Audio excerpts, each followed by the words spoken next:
Hello everyone, welcome back. I hope you all are doing great. So I'm back again with another video which is of course related to H4, and before I start I would like to tell you all that I am not any kind of immigration advisor. Whatever I'm sharing here through my video is just out of my personal and surrounding experience um, on H4. So let's start with this. As I mentioned in last video that I'm gonna talk about volunteer work when someone is on H4.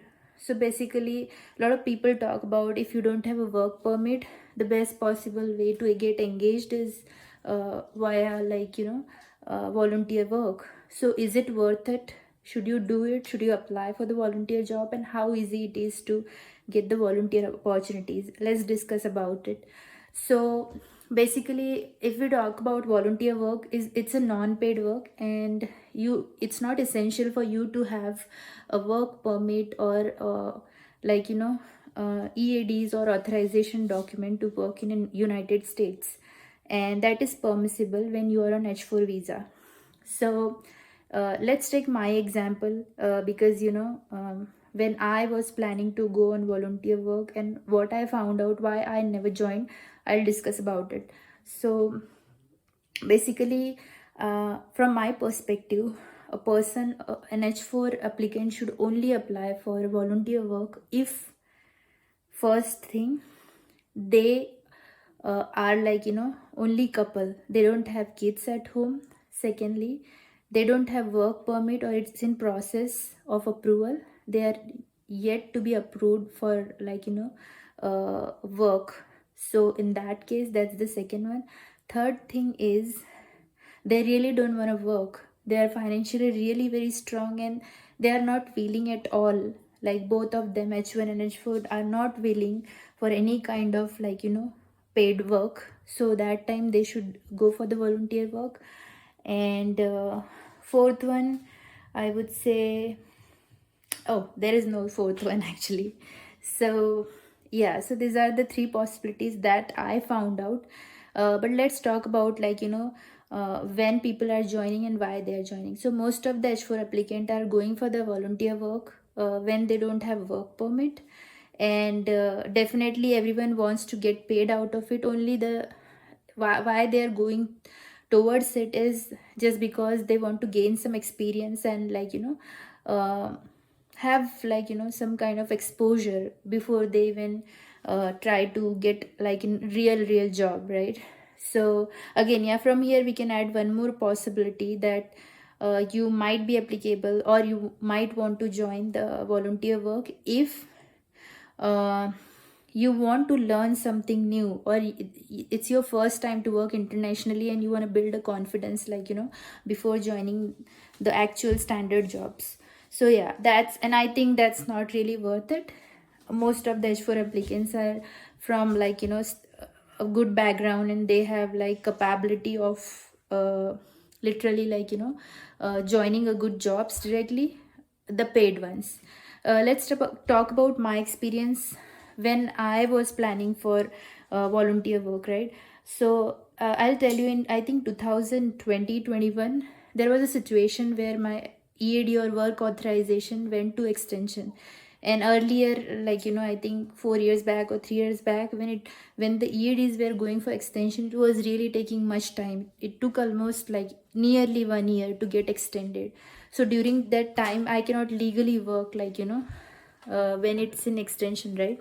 So what I did, so when I was applying randomly, I thought let's go into similar kind of profile where my area is, or my profile has been created, right, or where I worked upon.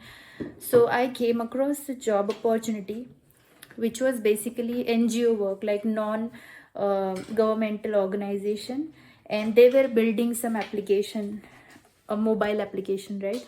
So when I talked to them, I thought like at least I can ask them, okay, if I can work from offshore team or something like that. But I think when you are in this country, definitely it's not permissible to get paid in any ways. And they were asking for mostly the time donation, or my time. And a lot of people were working there in non-monetary conditions, and it was as per their will. But once you enter into the proper job market where you are getting highly paid jobs and where you are working on high earning, and suddenly you come across a situation where uh, your requirements are now different. Now you don't get paid anything, not even a penny. Then I think, your mind always gets stuck. What should you do? Should you do the volunteer work or should you skip it, right? So in that situation, I stuck upon the same situation where I was so confused that I was getting good pay, and suddenly I came across this, and what it's gonna add up to me, just an experience. So, and within a couple of months, I actually got my work permit. So even though I was planning, but then suddenly I received my EAD, and then I skipped that opportunity. But if you ask from my perspective, I would say um, volunteer work is good if you are willing to donate time, if you want to learn something new and you don't have any other options available, uh, if you don't have a business or something where you can be a passive partner, if you are just like newly married couple and your work authorization is in approval process or like in processing, and you don't have any kids, so that you have much time to spend or get engaged for some kind of voluntary work, then you can go for it definitely. But you should go only when it is within your area, like of interest or in your skill set. Don't go for the volunteer work which are not in your skill set. You will just learn few things like kind of social interaction and all those kind of etiquettes, but not really the you will not engage or interact with the people who are among or from the same skill set, right? And the main purpose to go for such kind of voluntary jobs, I mean, yeah, volunteering such work is like definitely exploring something which will help you in future, right? So I would say that's my perspective. Definitely it will differ from person to person. And yeah, that's all I wanted to share, and I hope it will be helpful to you guys, whoever is hoping or looking for voluntary work. And thank you so much for watching. Have a good one. Bye bye.